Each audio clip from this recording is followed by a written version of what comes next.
సినిమాలో ఒక high point, ఒక క్లైమాక్స్ పాయింట్ ఉంటది కదా. యాక్చువల్ గా సినిమా తీసాను, ఫ్లాప్ అయింది, చాలా బాధలు ఉంటాయి. మీరు వచ్చారు, మా ఈవెంట్ బాగా హైలైట్ చేస్తున్నారు. కానీ నా నెక్స్ట్ సినిమా తీస్తాను, అది హిట్ అవుతుంది అంటావు? అది తెలియాలంటే ఒక రోబో ఉన్నాడు, వాడు వచ్చి చెప్తాడు సినిమా హిట్ అవుతుందా ఫట్ అవుతుందా, ఫ్యూచర్ చెప్తాడు.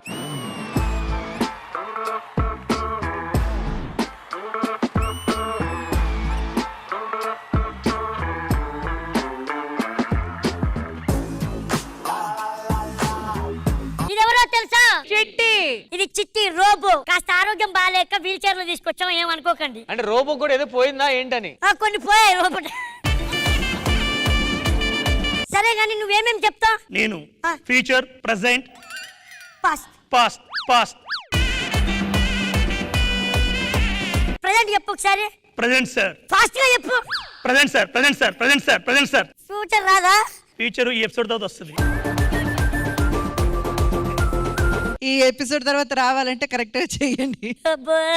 ఎందుకో భయం వేస్తుంది. నరేష్, వాళ్ళందరూ మనల్ని చేయలేరు అన్నారు, అందుకే చైర్లేసుకొచ్చాం. నా పొజిషన్ లో ఎవడున్నా భయపడతాడు తెలుసా? ఈఎంఐ కట్టడానికి. ఇవాళ నీతో జాతకం చెప్పించుకోవడానికి కొంతమంది సెలబ్రిటీలు రాబోతున్నారు. ఓకే, ఫస్ట్ ఎవరిని పిలిపిద్దామంటావు robo? First your wish. Nookaraju అయితే బెటర్ అనిపిస్తుంది నాకు. yes, పేషెంట్ రోబో చెప్తుంది. Patient robo Nookaraju. Hi robo గారు. అటు వెళ్ళి కూర్చో. ఇంకేం హాయ్, నువ్వు వచ్చావుగా, మొత్తం పోయిందిరా. ఎక్కడ పడితే అక్కడ పడవకురా, పిన్ని కింద ఉంది. ఇది పెట్టుకోండి, ఇది పెట్టుకుంటేనే జాతకం చెప్పుద్ది రోబో. ఓకే. ఇతని పేరు నూకరాజ్. ఇతనికి షుగర్ 250, 550. ఏంటి 550? బలుపు. ఈడుకున్న పొగర్ ప్రపంచం మొత్తం పంచిపెట్టినా ఈడుకున్న బలుపు వీడి దగ్గర ఇంకా 1/4 కిలో బ్యాలెన్స్ ఉంటుంది. Very correct. అమ్మ కమలాసన్ తెచ్చి ఈ టీంలో పెట్టుకున్నా కూడా ఆయనలో చిన్న లోపం ఎత్తుతాడు. ఈ యాక్టింగ్ రాదు నీకు, అది ఇలా చేయకూడదు, ఇది ఇలా చేయాలి అంటాడు. కానీ ఈడికేం తెలియదు. నంది పర్ఫార్మర్ కూడా ఎందుకు వచ్చాను రా బాబు అన్నట్టు చేశాడు. తాగబోతు రమేష్ అన్న. ఓకే ఉండరా, మొత్తం నువ్వు చెప్పే వచ్చి ఇక్కడ ఇంకెందుకు, నేను మర్చిపోతు చెప్పరా. నేను చెప్పేది కూడా అది చెప్పేస్తున్నా నాకన్నా ముందు. నేను వాడికి ఫ్రాంటర్ గా చేయాల్సి వస్తుంది. సరే, నువ్వు కావాల్సినప్పుడు నువ్వే చెప్పాలే. ఓకే. అమ్మ మీ పుత్రుడికి ఉన్న బలుపు ఇంత అంతా కాదు, ఈ టాలెంట్ ఆవగింజైతే ఈడి బిల్డప్లు అరిటాకంత ఉంటాయి. వీడెంత ఎదవంటే కారు ఇన్సూరెన్స్ అయిపోతుందని కారుని తీసుకెళ్లి చెట్టుకు గుద్దేశాడు. ఆ 15 ఏళ్ళ రికవర్ కోసం 5 లక్షల బిల్లు అయింది. వాడు కారు ఎప్పటికీ తీసుకురావట్లేదు. ఆడు కార్ని షోరూమ్ వాడు క్యాబ్ గా తిప్పుతున్నాడు. ఒకసారి ఆ క్యాబ్ ఎక్కి పొద్దున్న వచ్చాడు, అయినా ఆడు కారు కనిపెట్టలేకపోయాడు. ఎవరైనా 2 కార్ల మీద కాలేసి ప్రయాణం చేస్తారా? వెళ్ళిపోతున్నావా? చాలు. గడ్డం నవీన్ గారు. అంకుల్ చెప్పు. ఆయనే అంకుల్, అందరినీ అంకుల్ అంటారు. గడ్డం గారు మీరు వెళ్ళి కూర్చోండి. ఇంతే ఇతని పేరు గడ్డం నవీన్. ఇతని చేతికి ఒక బొట్టు ఉంటుంది, అదే పచ్చ బొట్టు. ఇది ఏం పేరంటే భవిత. ఈ పేరు ఎందుకు ఇప్పించుకున్నాడంటే ఒకసారి వేటకెళ్ళాడు, ఒక జింకని వేటాడాడు. ఈ వేటాడినప్పుడు ఇలా భార్య కుక్కని కొట్టినట్టు కొట్టింది. ఆవిడని మెప్పించడం కోసం ఈ పచ్చబొట్టు పొడిపించాడు. నాకెందుకో కొట్టిన తర్వాత ఆవిడే పొడిచుంటుంది అనిపిస్తుంది. ఇంక వద్దులే, నాకు అర్థమైపోయింది. రాంప్రసాద్ గారు రండి, మీ జాతకం చెప్తాను. ఇతని పేరు రామ్ ప్రసాద్. పేరులోనే రామ్ ఉంటుంది, శాస్త్రాన్ని కృష్ణుడియే ఉంటాయి. ఆటగాడు, మా వాళ్ళ ఆటగాడు కాదు. ఇతను ప్లాంటేషన్ అయిన ఖర్చు అక్షరాల 2,50,000. ప్రమోషన్ లో ఒక 50,000 ఇచ్చారు. సో పెట్టకుండా ఏమైనా డౌట్స్ ఉంటే అడగండి. Thank you so much. No నాకెందుకో ఈ రామ్ ప్రసాద్ 1 2 3 4 5 6 7 లెక్క పెడతాడు అనిపిస్తుంది. 7 అంటే ఏంటి? Let's go. రోబో అందరి జాతకం చెప్తున్నావు, నా జాతకం చెప్పొచ్చు కదా. నా జాతకం నాకు తెలియట్లేదు, ఇప్పుడు నీ మీద పడాలి. ఇప్పుడు నాకేం లేదు. నరేష్ కష్టపడి రూపాయి కూడబెట్టి 90 రూపాయలు తయారు చేస్తాడు. వాళ్ళ నాన్న ఆ 90 రూపాయలు తీసుకెళ్లి ఒక 90 వేస్తాడు. ఎవరు నవ్వరేంటి? కాదు రోబో, ఇంకేదైనా చెప్పొచ్చు కదా. మొత్తం మా నాన్న గురించి చెప్తున్నా. నాన్నెందుకో వెనకబడ్డాడు. ఎవరెనక? నా వెనకే బేసిక్ గా నేను రాజు సద్దాం జాతకం చెప్పబోతున్నాను మేడం. సద్దాం రాజు ఇద్దరు ప్రాణ స్నేహితులు, ఒకరికి ఒకరికి పడదు, కొట్టుకుంటూ ఉంటారు. మేడం ఆపరేషన్ అయినప్పుడు కూడా ఇంత కష్టపడలే మనిషి. Lady robo 1 second. హా. రాజు తనకు తాను ఎంఎస్ రాజుగా దిల్ రాజుగా అనుకుంటాడు, లాస్ట్ కి రైజింగ్ రాజు అవుతాడు నాలాగా. ఈ అమ్మాయి శ్రీ విద్య తనకు తాను ఐశ్వర్య రాయ్ అనుకుంటది, అది ఐశ్వర్య రాయ్ తెలిస్తే రాయొచ్చు కొడుతుంది. అందరి జాతకాలు చెప్పాను నేను, ఇప్పుడు ఒక జాతకం చెప్పబోతున్నాను. ఎవరిది? ఈ ఎపిసోడ్ రైటర్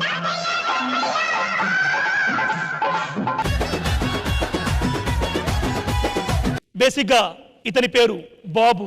ఇతను చాలా కష్టపడుతూ ఉంటాడు రైటర్ గా యాక్ట్ చేయడానికి. పేరుకే ఈయన రైటర్, ఈయనకి హెల్పర్ నోకరాజ్, సద్దాం, ఎదవమ్మ రాజు, పంచ్ ప్రసాద్, నరేష్, రామ్ ప్రసాద్ చెడగొట్టడానికి. వీడు ఒక అమ్మాయిని ప్రేమిస్తున్నాడు. తనకి తెలియకుండా ఒకరోజు అపార్ట్మెంట్ కి, వీడి గురించి అందరికీ తెలుసు అమ్ముకు తప్ప. ఈ ఎపిసోడ్ చూస్తే గనక వీడి మీద ఒక నిర్ణయం తీసుకుంటాను అనుకుంటున్నాను. పక్క నవ్విస్తున్నాడు కదా, వీడి గురించి కూడా చెప్తాను.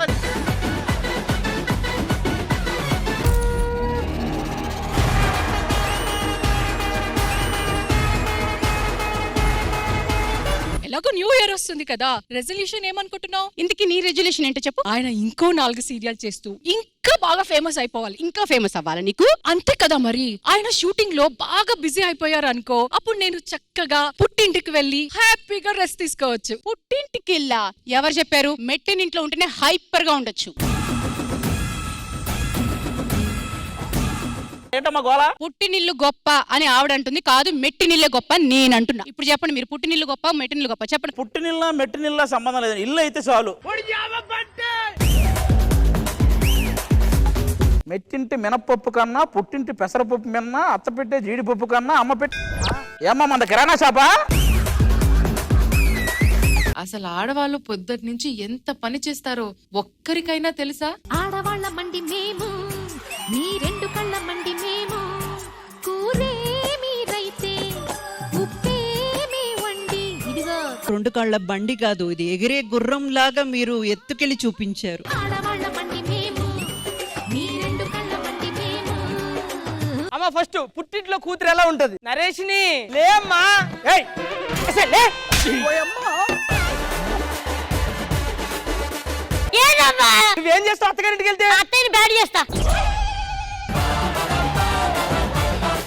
అత్తారింటికి వెళ్ళిన తర్వాత ఎలా ఉంటుంది? టిఫిన్ చేసినవా? నేను మనిషి నా లేకపోతే కీలు గుర్రన్నారా? చూడు చేతులు చూడు. ఏమైంది? ఎంత మా పాడల పిల్ల. హత్యో హత్యో బంగారు తల్లి.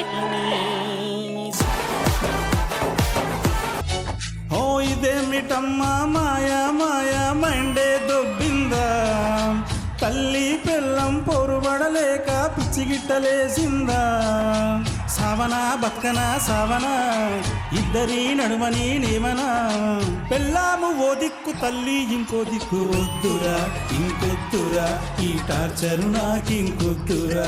ఇక మనం మా అత్త కోడలికి వెళ్ళిపోదామండి పాట. కొత్త కోక కట్టానంటే కొరకొరమంటూ చూస్తావు, ముస్తాబయ్యి బయటికి వెళితే పళ్ళును బడబడ కొరికావు.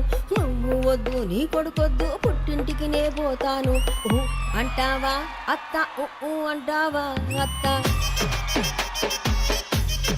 బేసికల్లీ తల్లి నుంచి వచ్చిన ప్రేమ ఇంద్రజ గారు నాకు అత్త నుంచి రాలేదు. అత్తయ్య లేదు, మామయ్య లేదు. సో అండ్ టచ్ వుడ్ మా అత్తయ్య నా బిడ్డ రూపంలోనే వచ్చింది.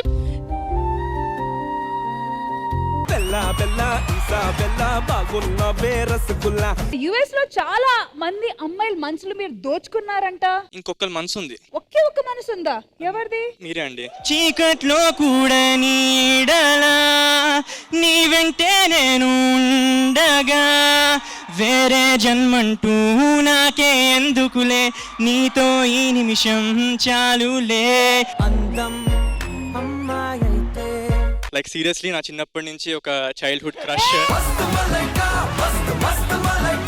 ఒక ఆడపిల్లకి పుట్టింటిపై ఉండే మమకారాన్ని చూపించబోతున్నాం. నేను ఇంటిని వదిలిపెట్టి వెళ్ళిపోతానా? చిన్నప్పటి నుండి ఇక్కడే ఆడుకున్నాను, ఇక్కడే పెరిగాను. ఇప్పుడు ఉన్న పలంగా ఇంటిని వదిలిపెట్టి వెళ్ళాలంటే నా ప్రాణం పోతున్నట్టుంది. ఇంతేనేమో ఇంతేనేమో ఇంతవరకేనేమో ఇంట్లో నా కథ.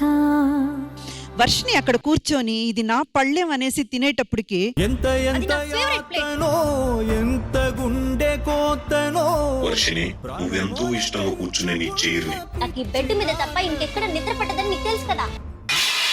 నేను పెట్టేదాన్ని కదా. ఏమో అక్క, ఇంకొన్ని డేస్ లో నువ్వు వెళ్ళిపోతున్నావు కదా. ఇప్పటి నుంచి అలవాటు చేసుకుంటున్నా. గూడునే విడువక ఇన్నే ఉండొచ్చుగా, ఎవడు రాసాడు ఈ రాతను.